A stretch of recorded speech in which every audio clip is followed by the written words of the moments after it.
Muy bien. Bueno, le reitero nuevamente nuestro saludo. Tengan una muy buena tarde.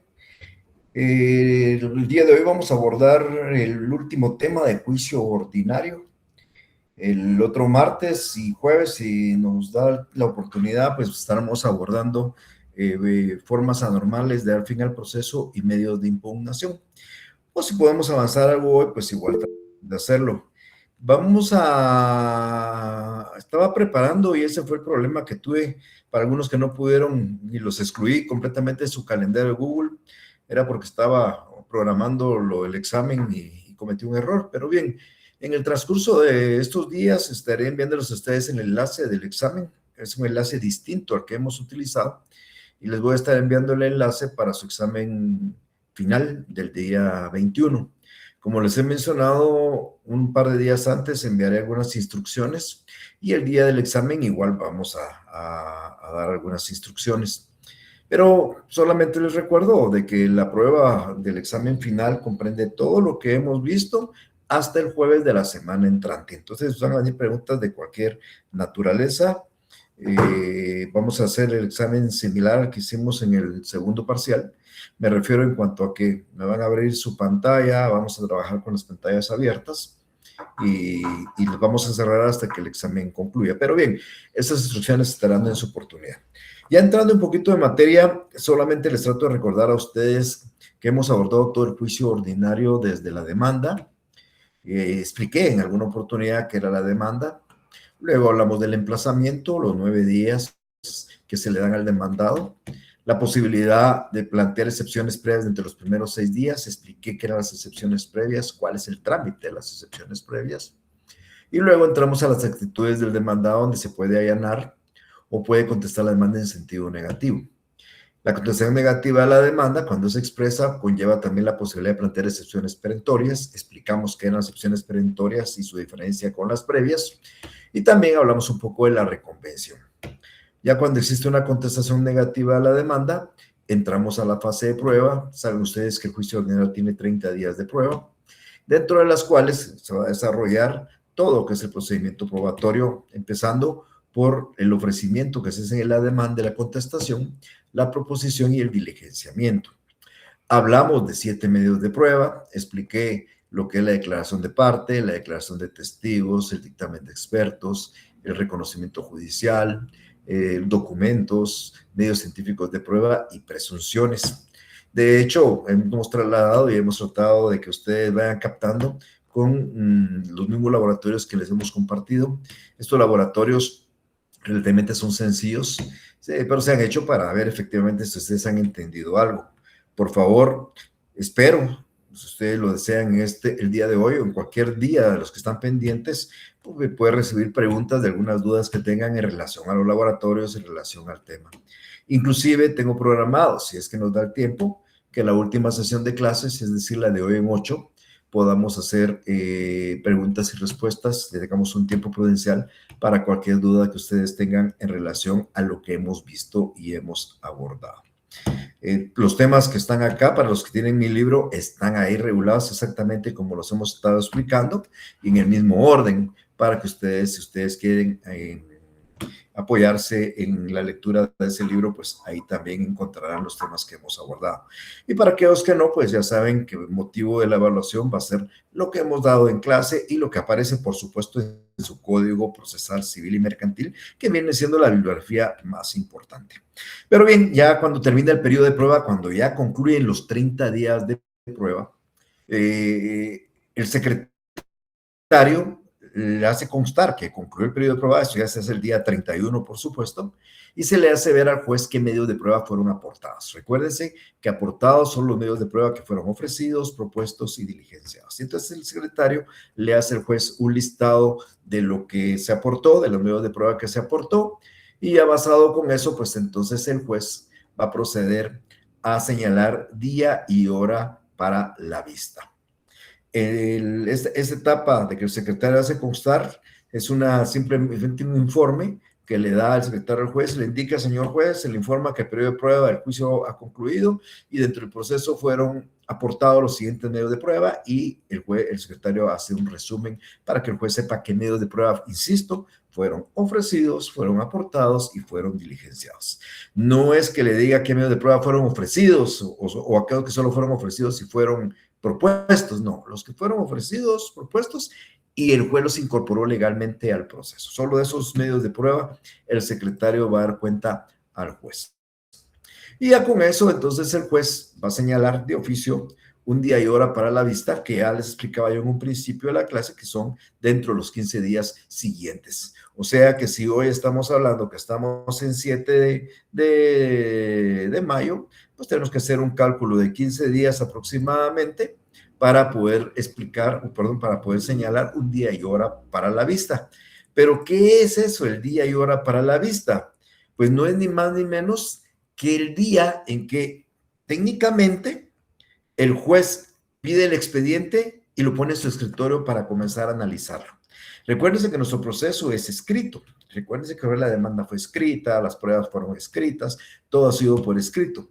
Entonces, ese día el juez va a pedir el expediente, ya lo va a tener en su escritorio y va a comenzar a analizar todo el proceso, desde lo que es la demanda, los hechos, la contestación, los medios de prueba aportados, va a tratar de desarrollar un juicio, va a dictar una sentencia. Pero esa oportunidad del día para la vista, el día señalado para la vista, la ley permite que los abogados o las partes puedan hacer sus alegatos de palabra o por escrito. Para hacer una semejanza, esto es lo que pasa en el derecho anglosajón previo a que el jurado decida dictar una sentencia. Si ustedes lo han visto en televisión, pues se le da la oportunidad, en este caso a la fiscalía o al Estado, para hacer su último alegato y explicar qué quedó probado y por qué deben de condenar. Y la defensa también hace su manifestación para explicarle al jurado qué quedó probado y por qué deben de absolver.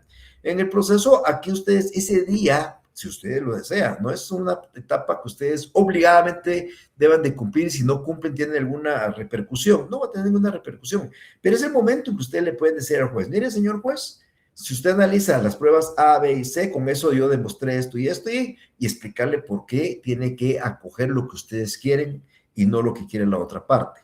Esos alegatos, esas manifestaciones en relación a lo que ustedes estiman que quedó probado y que no quedó probado, lo pueden hacer ya sea de palabra o por escrito. Cuando es de palabra, nosotros le pedimos al juez una vista pública.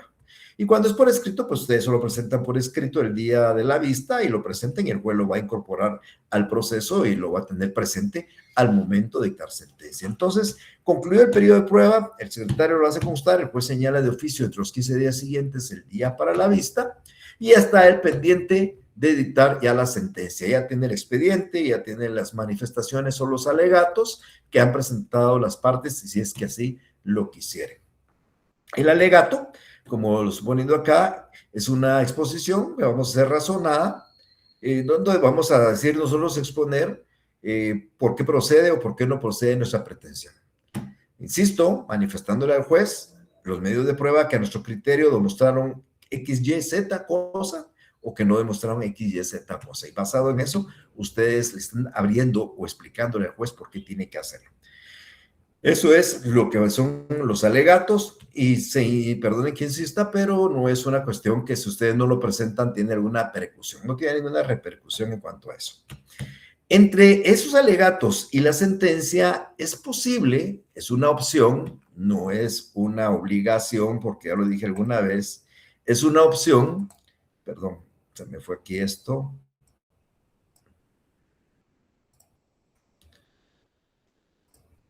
Es una opción si el juez al analizar las pruebas encuentra que hay alguna duda, él tiene alguna inquietud, él, insisto, no es para hacerle prueba a las partes, no es porque a las partes se le olvidó medios de prueba y el juez le va a incorporar la prueba, no, el juez tiene alguna duda en relación al proceso, entonces él puede dictar lo que se denomina un auto para mejor fallar. Esta etapa no forzosamente se da en el proceso, se da única y exclusivamente cuando el juez, previo a dictar sentencia, tiene que aclarar algún punto, tiene alguna duda en relación a algún punto objeto del proceso, algún punto dudoso del juicio. Entonces, este auto para mejor fallar lo que trata es de aclararle al juez algo que él tiene duda. Bien importante tomarlo. Y el juez en el auto para mejor fallar va a practicar alguna diligencia en un tiempo no mayor de 15 días. Entonces el juez puede fijar 5 días, 10 días, 15 días para, en auto para mejor fallar, practicar alguna diligencia. No son cualquier diligencia, no es pedir una declaración de parte, por ejemplo, porque el Código Procesal Civil nos dice cuáles son esos aspectos que pueden pedirse en auto para mejor fallar. Por ejemplo, podemos pedir que se traiga a la vista cualquier documento que el juez crea conveniente para esclarecer el derecho de los litigantes. O sea, él puede pedir que traigan un documento. Entonces, hay un documento que no aparece en el proceso, no fue ofrecido, aportado ni diligenciado, o tal vez solo fue ofrecido, pero no fue aportado ni diligenciado, o tal vez solo fue ofrecido y aportado, pero no diligenciado. Y el juez estima que ese documento es un documento que puede demostrar el derecho de los litigantes y puede pedir traerlo a la vista. Pese a que está en el expediente, como no fue diligenciado, el juez al dictar auto para mejor fallar automáticamente lo está trayendo para poderlo evaluar, para poderle dar un valor. También podemos pedir que se practique un reconocimiento judicial o un avalúo. Recuerden que el reconocimiento judicial es tan particular ese medio de convicción que se desarrolla en cualquier estado del proceso y en auto para mejor fallar, el juez podría pedir que se practique un reconocimiento judicial. O simplemente nuevo o quiere ampliar algunas cosas que quedaron pendientes de un reconocimiento judicial practicado. Y también dice que puede pedirse que se traiga a la vista cualquier otra actuación de otro juicio para que tenga relación con el proceso. Entonces, estas tres cosas son las que el juez puede pedir. Ustedes se dan cuenta que no está hablando de que se pida una declaración de testigos, ni una declaración de parte, ni un medio científico de prueba, ni un dictamen de expertos, sino está muy limitado a traer un documento, a practicar un reconocimiento judicial o una actuación que se pueda traer al proceso en auto para mejor fallar en un lapso máximo de 15 días. O sea, concluye la vista y se dicta auto para mejor fallar para que en 5, 10 o hasta un máximo de 15 días se practiquen cualquiera de estas diligencias. Reitero, por favor, ténganlo presente, no es que sea obligatorio porque el juez puede ser que lo tenga todo muy claro, ya no necesite traer nada a la vista porque todo está dentro del proceso. Ya una vez efectuada la vista o vencido el auto para mejor fallar, entonces el juez ya está en posibilidades de dictar una sentencia de conformidad con la ley del organismo judicial dentro de los 15 días siguientes. Originalmente, cuando yo empecé dando las clases a ustedes, les dije que el juicio ordinario duraba 69 días. Porque, por supuesto, nunca he incluido yo el auto para mejor fallar como una parte obligatoria. Si ustedes recuerdan que tenemos 9 días de emplazamiento, hay 9 días. 30 días de prueba, ya son 39 días, más 15 de la vista y 15 de la sentencia, o esos 30 días, son 69 días. Claro, si le agregamos el tiempo de la vista, dependiendo de cuánto vaya a señalar el juez, pues podría emplearse eso un poquito más en el papel. Por supuesto que en la práctica es otra cosa. Entonces, solo para recordarles, se presenta la demanda, hay 9 días de emplazamiento, hay 30 días de prueba, hay 15 para la vista y hay 15 para la sentencia. La sentencia ustedes no la van a encontrar, el plazo de la sentencia dentro de la normativa del juicio ordinario. La van a encontrar en la ley del organismo judicial en el artículo 142 que dice, eso se aplica para cualquier sentencia dentro de cualquier proceso. Ahora, hablemos un poquito de la sentencia. Ustedes saben que no es ni más ni menos que el fallo que el juez dicta para decidir un proceso judicial. La sentencia es la forma normal de terminar un proceso. Cuando yo inicio mi demanda ordinaria, termina con la sentencia. Ojo, estamos hablando de la primera instancia, por supuesto. No estamos hablando de la apelación porque puede ser que se dé o no se dé, eso no sabemos. Pero un proceso normal termina con la sentencia. Y la sentencia, reitero, no es ni más ni menos que el fallo que dicta, según esta definición, tribunal o juez, porque depende si es un tribunal colegiado o un juez individual, donde va a declarar y va a resolver un proceso judicial. Por supuesto, contencioso. Los procesos no contenciosos, los procesos especiales, no terminan con una sentencia, porque la sentencia no es un acto donde va a decidir y juzgar el juez, dentro de un proceso voluntario. En un proceso voluntario del libro cuarto, un cambio de nombre, una restricción de partida, vamos a encontrar normalmente un auto, salvo el caso del divorcio por mutuo consentimiento, donde el juez dicta una sentencia porque es para disolver un vínculo conyugal. Entonces, cuando yo les pregunto a ustedes cómo normalmente termina un proceso, termina con una sentencia.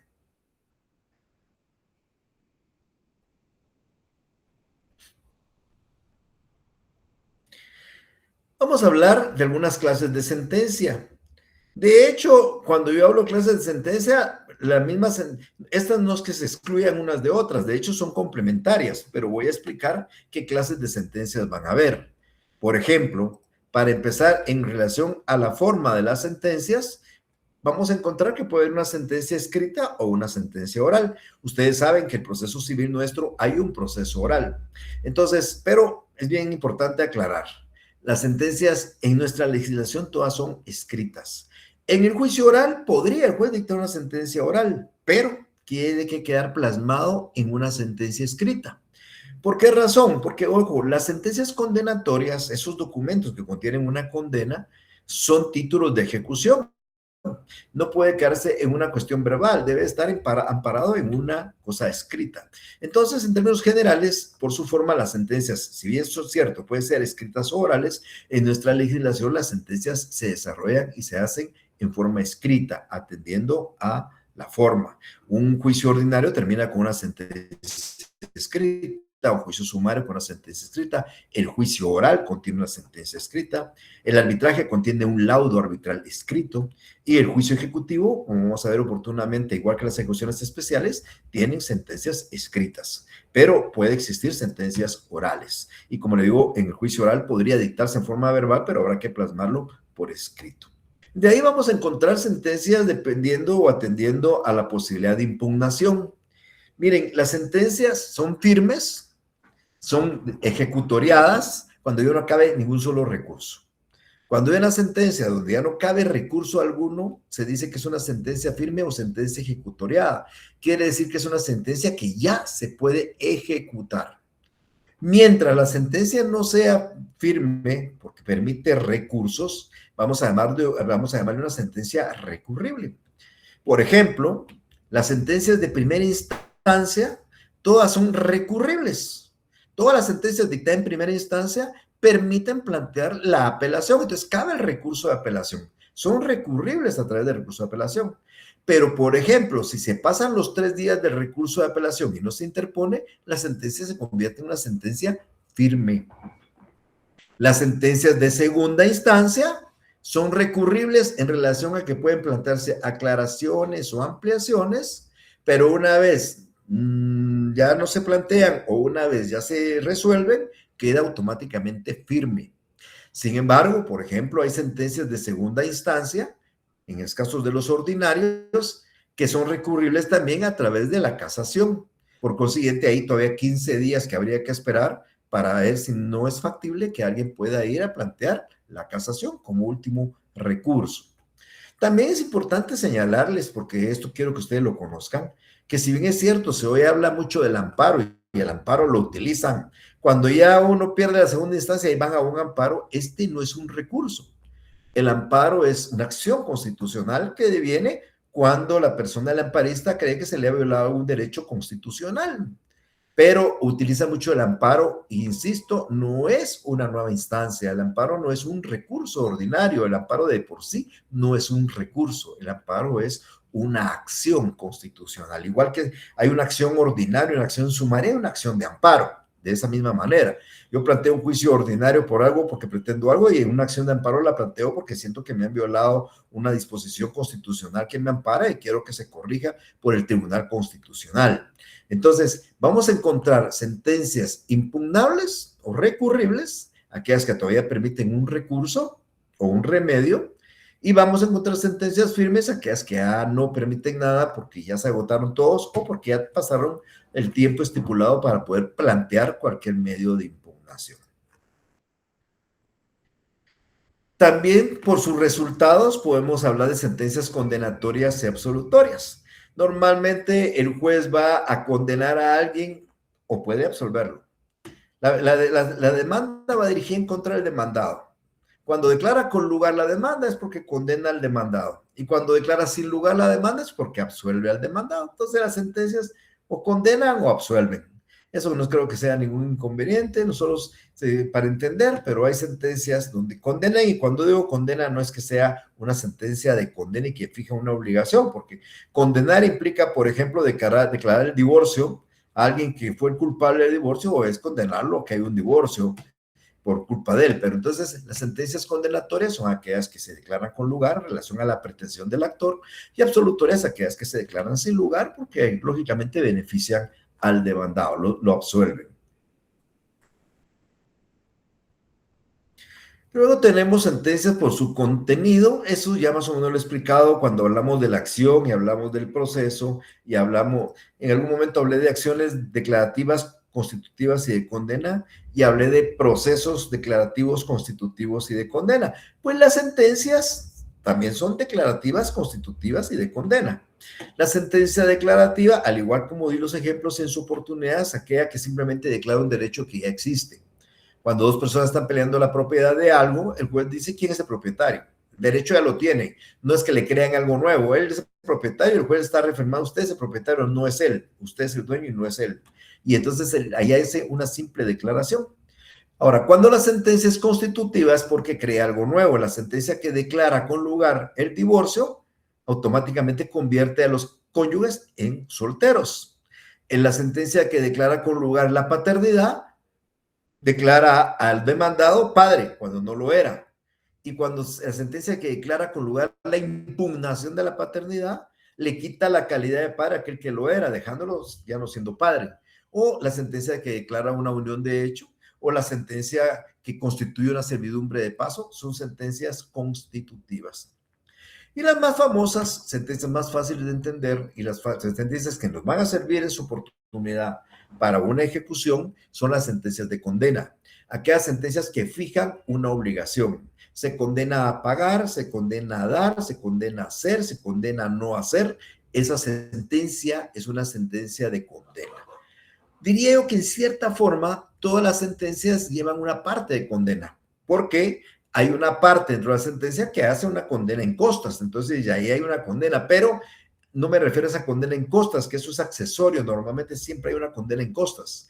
No me hablo al fondo principal, declarar la propiedad. ¿Quién es la propiedad? Es de mente declarativa, crear o algo nuevo, volver a alguien que era padre, volverlo, que no era padre, volverlo padre de alguien, o aquel que lo era, ya no darle y decirle que ya no es el padre, o aquel que estaba soltero, convertirlo en unido de hecho, o aquel que estaba casado, darlo por soltero, es una sentencia constitutiva.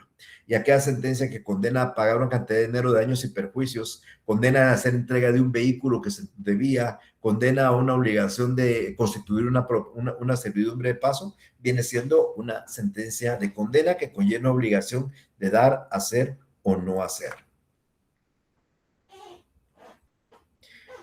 Y por último, tenemos en relación a la clasificación de la sentencia, las sentencias dependiendo de la instancia en que se dicten. Ya he mencionado, mis estimadas amigas y amigos, que nosotros solo contamos con dos instancias. Entonces tenemos sentencia de primera instancia y sentencia de segunda instancia. ¿Cuándo empieza la primera instancia? Con la demanda. Yo presento una demanda en un juicio ordinario, un juicio sumario, o un juicio oral, o un juicio ejecutivo. Estoy empezando la primera instancia, ya sea ante un juez de primera instancia o ante un juez de paz, dependiendo de la cuantía. Cuando la sentencia se dicta y planteo la apelación de la sentencia, se inicia la segunda instancia. La segunda instancia va a conocer la apelación de una sentencia ordinaria, sumaria, oral o de un juicio ejecutivo. Y cuando empieza la segunda instancia, la sentencia que se dicta en segunda instancia es aquella que confirma, anula, revoca la de la primera instancia. Esa sentencia se llama sentencia de segunda instancia. Entonces, todos los procesos terminan con la sentencia de primera instancia. A partir de la apelación inicia la segunda instancia y la sentencia que se dicta ahí se llama sentencia de segunda instancia. Sin embargo, hay algunos procesos muy particulares los vamos a ver en su oportunidad, por ejemplo, la responsabilidad civil de un magistrado de Corte Suprema de Justicia, que se tramitan en una única instancia. Hay ciertos procesos que no son dos instancias, son una única instancia, porque un juicio de responsabilidad contra un magistrado de una corte se tramita en una sala, en única instancia. Y entonces la sentencia se llama sentencia en única instancia. Son casos muy contados, pero aquí en el transcurso de nuestro curso vamos a estar hablando un poco de ello. Ahora hablemos un poco de la forma de la sentencia. Yo aquí me hubiera encantado de tener la oportunidad de estar con ustedes para poder hacer una cuestión práctica de forma presencial. Sin embargo, pues se vuelve un poco complicado. Pero bueno, para empezar quiero mencionarles que toda resolución, estoy hablando de un decreto, un auto o una sentencia, lleva estos requisitos. Usted va a dictar un auto, un decreto o una sentencia, primero hay que poner el nombre del tribunal que lo dicta. Por ejemplo, juzgado primero y primera instancia del ramo civil. Toda resolución, decreto, auto y sentencia empieza así. Juzgado primero y primera instancia del ramo civil. Luego, el lugar y fecha. Guatemala, 7 de mayo del año 2026. Toda resolución va en letras. Ahí se acuerdan, toda resolución judicial va en letras. Claro, la cita de leyes no, pues, ¿verdad? Pero toda resolución. Entonces, 7 de mayo de 2026 va en letras. Entonces, juzgado primero en primera instancia ramo civil, Guatemala, 7 de mayo del año 2026. Luego viene el contenido. Si es un decreto, el juez dice, se admite para su trámite la demanda, se toma en otro lugar para recibir notificaciones, se emplaza por 9 días al demandado, un decreto. Otro decreto, después de haber puesto todo eso, se rechaza la solicitud por no hacerse en términos claros y precisos. Un decreto, se abre, como se solicita, se abre a prueba por 30 días el juicio ordinario. Un decreto, como se solicita, se señala audiencia para prestar declaración de parte del señor fulano tal para el día tal y tal, bajo apercibimiento de que si no comparece se le dará. Es un decreto. Lleva el contenido, ese es el contenido. Y el auto también lleva un contenido, solo que el auto, igual que la sentencia, tiene que ir fundamentado, tiene partes considerativas y la fundamentación de su resolución, porque son cuestiones de fondo, pero ese es el contenido. Toda resolución tiene una cita de leyes en la que se basa la resolución, los artículos del Código Procesal Civil o del Civil si fuera necesario. Esa resolución, cualquiera, decreto, auto, sentencia, la firma el juez y la firma el secretario. Eso es el requisito de cualquier resolución, decreto, auto o sentencia. No puede faltar esto para ello. Pero en el caso de las sentencias ya llevan algunos aspectos extras. El artículo 147 de la ley del organismo judicial dice cuáles son los requisitos que están. Y entonces vamos a encontrar, en primer lugar, eso lo voy explicando poco a poco, no se van a preocupar, yo entiendo que ustedes sepan, dictar una sentencia va a ser muy difícil solo con la explicación que aquí estoy dando, pero es importante que lo sepan. Entonces, por ejemplo, después de que voy a poner juzgado, primera instancia ramo civil, Guatemala, 7 de mayo del año 2026, voy a poner, se tiene a la vista para dictar sentencia el juicio ordinario de daños y perjuicios promovido por, dice, aquí hay que indicar el nombre completo o denominación y domicilio litigante, promovido por Carlos Alberto García González, con domicilio en el departamento de Guatemala, en contra de Carlos José Mejía Godoy, domiciliado en el departamento de Escuintla. La parte actora actúa bajo la dirección del abogado tal, la parte demandada bajo la dirección del abogado tal. Ahí cumplo con esa primera parte, una determinación de quiénes son los sujetos. Eso es la primera parte de esa sentencia.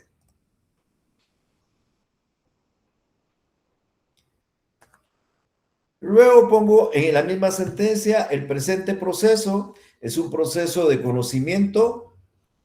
Cuando habla clase, donde dice clase, un proceso de conocimiento tipo ordinario, un proceso de conocimiento tipo sumario, un proceso de conocimiento tipo oral, un proceso de ejecución tipo juicio ejecutivo, el cual pretende declarar falso un documento, el cual pretende declarar la paternidad, el cual pretende declarar una unión de hecho, el cual pretende declarar daños y perjuicios, lo que sea la pretensión. Ese es el objeto, lo que se pretende, eso es la parte que vamos a determinar del proceso. Luego tenemos que incluir resúmenes en párrafos separados de la demanda, de la contestación, de la reconvención, de las excepciones interpuestas, que son las perentorias, no las previas, y los hechos que se hubieran sujetado a prueba. Entonces vamos a poner resumen de la demanda. La parte actora compareció manifestando, hacemos un resumen de eso. Contestación de la demanda. El demandado contestó la demanda en sentido negativo y expuso un resumen de lo que dijo el demandado. Si hubo reconvención, de la reconvención, la parte demandada reconvino al actor bajo estos hechos, y si hay excepciones perentorias, porque son las que se resuelven en sentencia, no las previas perentorias, pues indicar también un resumen de las excepciones perentorias. Y aquí se pone que es lo que se sujeta a prueba, que fue, si lo que se sujetó a prueba fue un vínculo matrimonial, una causal de divorcio, esa es la primera parte, ahí va en la sentencia. Luego de esto ya viene la parte donde el juez va a hacer sus consideraciones. Aquella parte donde ustedes han visto en las sentencias y en los autos que dice considerando. Entonces, esa parte considerativa es donde el juez comienza a analizar a través de esas consideraciones los hechos, a explicar considerando que con el documento tal y tal queda aprobado tal cosa, y esas partes considerativas es el razonamiento que el juez está haciendo para explicar por qué procede o por qué no procede la demanda.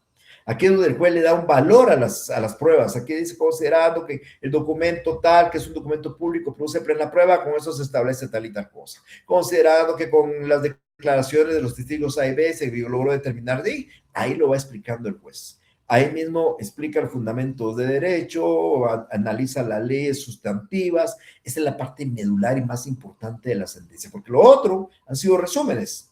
En lo otro se dijo qué clase de proceso, quiénes son las partes, se explicó los resúmenes de la demanda, de la contestación. Por eso siempre he mencionado yo que la demanda es el proyecto de la sentencia, porque es lo que el juez está utilizando. Y esta parte es la parte más importante, la parte considerativa, donde el juez hace mérito de las pruebas y de los hechos y trata de decir esto quedó probado, esto no quedó probado, y ahí explica el juez por qué razón. Es la parte más importante de la sentencia. Y por último, viene la parte dispositiva, que ustedes también lo han visto en los autos y en las sentencias cuando dice, por tanto, este tribunal con base en lo considerado, leyes citadas y lo que para el efecto establecen los artículos 142 y 143 de la ley judicial, declara. Entonces, con lugar la demanda, sin lugar la demanda. Y en consecuencia tal cosa. Por ejemplo, en un juicio de daños, con lugar la demanda de daños y perjuicios promovida por el señor tal en contra de la señora tal, y en consecuencia se condena a la señora tal a pagar la suma de tanto en concepto de daños y perjuicios a favor del señor tal dentro del tercero día de estar. Es la parte de decisión. Esa sentencia tiene que tener una decisión y es la parte dispositiva o resolutiva. Ahí tiene su decisión. Deben ser decisiones bien expresas, precisas y claras. Y por supuesto, congruentes con el objeto del proceso. Porque el juez no va a declarar, insisto, por ejemplo, el pago de daños cuando lo que se promovió fue el cobro de perjuicios. O no va a declarar un juicio de unión de hecho cuando estábamos planteando un juicio de divorcio. Entonces tiene que haber una congruencia entre los hechos y la parte dispositiva o resolutoria. Esta sentencia, igual que lo habíamos mencionado, va a tener cita de leyes, porque es parte de la resolución que hemos explicado, va a ir firmada por el juez, va firmada por el secretario. Entonces, ustedes se dan cuenta, cuando yo dije juzgado que la dicta lugar y fecha, contenido, cita de leyes, lugar y firma del juez secretario, lo tiene la sentencia, pero además contiene esta parte, esa identificación subjetiva a las partes, esos resúmenes de la demanda, contestación, reconvención, excepciones perentorias, la parte considerativa para explicar por qué razón declara con lugar y la parte resolutoria para decir en qué sentido se decide. Esto es bien importante hasta el final, pero bien, esta sentencia que se está dictando hoy pudiera tener algunos vicios que pueden afectar. Cuando yo digo vicios es porque la sentencia que hoy estamos dictando, estoy poniendo el supuesto que hoy estamos dictando la sentencia, pudiera ser injustos. Este tema que voy a explicar hoy lo voy a ampliar un poco en la semana entrante cuando hablemos un poquito de la casación. Este es un tema para casación. La sentencia que hoy estamos dictando podría tener vicios. Hay vicios de fondo y vicios de forma. Los de fondo se llaman error injudicandum y los de forma se llaman error improcedendum. Así se llama la casación. La casación procede por vicios de forma y vicios de fondo. La casación procede por esos vicios de la sentencia. Entonces, así muy rápidamente, cuando yo dicto una sentencia hoy, pero la sentencia es injusta, ¿por qué razón? Porque se cometió un error en el transcurso del proceso, no en la sentencia, en el transcurso del proceso. Por ejemplo, el juicio se tramitó ante un juez incompetente. Cuando el juez incompetente dictó la sentencia, ahí hay un vicio. Y no es de fondo, es de forma. Un vicio que sucedió en el transcurso del juicio. Sucedió cuando se presentó la demanda, habiendo hecho ante un juez incompetente. Entonces, ahí hay un grave error que hace, la sentencia la hace viciada. O, por ejemplo, que a ustedes no les notificaran la apertura a prueba del juicio y ustedes, por ende, no presentaron prueba. Y ustedes logran demostrarle que nunca fueron notificados de la prueba. Hay un error que se hizo en el proceso, pero afectó en la sentencia. O, por ejemplo, que haya planteado la demanda a alguien que no estaba legitimado, tenía falta de personalidad, demandó el divorcio la suegra cuando no le correspondía a ella. Ese es un vicio que se hizo desde un principio y afecta a la sentencia. Esos son los vicios que le llamamos vicios de forma. Se dan en el transcurso del juicio, pero afectan la sentencia. Se llaman errores en el procedimiento, error y procedendum. Ahora, también el juez puede cometer un vicio cuando dicta la sentencia. Error injudicandum. Eso es cuando el juez, por ejemplo, cuando comienza a motivar la sentencia, esa motivación que les dije, las partes considerativas del juez, donde el juez comienza a hacer las consideraciones, el juez comete error en esas partes considerativas o en esas motivaciones. Perdón, eso lo voy a explicar más adelante. Entonces, por ejemplo, estoy insistiendo que estoy hablando de términos muy generales. Por ejemplo, una sentencia sería injusta si el juez aplica mal una norma subjetiva, sustantiva. Imagínense que el juez interprete mal una norma o aplique mal una norma o aplique una norma incorrecta, ya hay un error en la sentencia.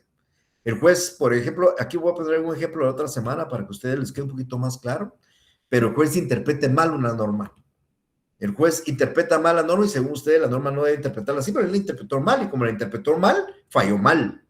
Como valoró mal una prueba, falló mal. Imagínense que un juez le diera plena prueba a un reconocimiento judicial, cuando no se puede valorar conforme a plena prueba, está fallando mal. O imagínense que un juez le dé valor a una prueba que no fue propuesta ni diligenciada, solo fue ofrecida, pero nunca fue admitida, y le da valor a esa prueba, ese error perjudica la sentencia. Entonces, esos son errores de fondo, se llaman errores injudicandum. Se hacen cuando el juez dicta la sentencia, cuando el juez hace una valoración de los medios de prueba o cuando aplica el derecho o los hechos. Ahí es donde el juez se está equivocando. Entonces, ese es un error de fondo o un vicio de fondo. Entonces, vamos a encontrar esos dos vicios en una sentencia, vicios de forma y vicios de fondo. De forma, lo que estaba mencionando, son ciertas contaminaciones que se dan en el transcurso del proceso, no en el fallo, sino en el transcurso del proceso, que lógicamente influyen en la sentencia. De tal manera que la misma ya no es justa y más que justa viene siendo un poco nula. Esto lo voy a emplear cuando hablemos un poco de la casación. Vamos a hablar de la casación la otra semana.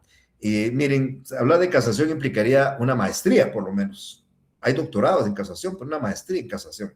Yo voy a dar terminología muy rápida, pero creo que les va a ayudar a ustedes para entender el medio de impugnación, que a cualquier abogado le va a costar años de entender, pero espero que no. Por último, recuérdense que hay un principio de congruencia en el proceso. La sentencia debe ser congruente. La sentencia no puede ni ampliar hechos ni preguntar, debe ser congruente. Y más que todo, congruente con los hechos. Entonces, por ejemplo, si la parte actora puso estos hechos y pidió A, B, C cosas, el juez tiene que resolver conforme a esos hechos y resolver sobre A, B cosas, A, B, C cosas. Así debe ser. Pero puede ser que el juez no resuelva conforme a los hechos y más aún, resuelva más de lo que se le pidió. Se le pidieron A, B, C y él resolvió A, B, C, D. O puede que sea que resuelva menos de lo que le pidió. Yo le pedí A, B, C y eso lo resolvió A, B y no resolvió C. O puede ser que yo le pedí una cosa A y él en lugar de la A resolvió sobre B. Eso es cuando hay incongruencia de la sentencia. Entonces, las sentencias no pueden ser incongruentes, deben ser congruentes con las cuestiones. Entonces, por ejemplo, cuando se concede más de lo pedido, la sentencia, hay una incongruencia, es ultra petita. Se está dando más. Yo le pedí ABC y él dio ABCD, agregó el D. Nadie se lo pidió, pero él lo agregó. Esa es una incongruencia ultra petita. Cuando yo le pedí A, pero no me dio A, sino me dio B, me da una cosa distinta. Esta es una incongruencia extra petita. Y cuando me da menos de lo que yo le pedí, menos, es una incongruencia infrapetita, porque yo le pedí ABC y eso lo hizo AB y no me resolvió sobre C. Entonces, es una incongruencia infrapetita o citrapetita. Bien importante que tengan presentes ustedes entonces, las sentencias deben ser congruentes. Si dan más de lo pedido, es ultrapetita. Si dan menos de lo pedido, se llama infrapetita o citrapetita. Y si dan algo distinto a lo pedido, es una incongruencia extrapetita. Esas sentencias no pueden ser de esa manera. Bien, esto es el tema del día de hoy, mis estimadas amigas y amigos. La otra semana voy a hablar sobre las formas anormales. Esta es la forma normal. Hemos hablado de la vista, los alegatos, la sentencia, explicado qué clase de sentencia hay, explicado más o menos cómo se redacta una sentencia. Este tema es un poquito complejo, y necesitaría más tiempo para eso, pero mi idea es que ustedes tengan, valga la redundancia, una breve idea de cada cosa de estos. Así que los dejo ahora en el uso de las palabras para lo que quieran preguntar. Estoy a su disposición.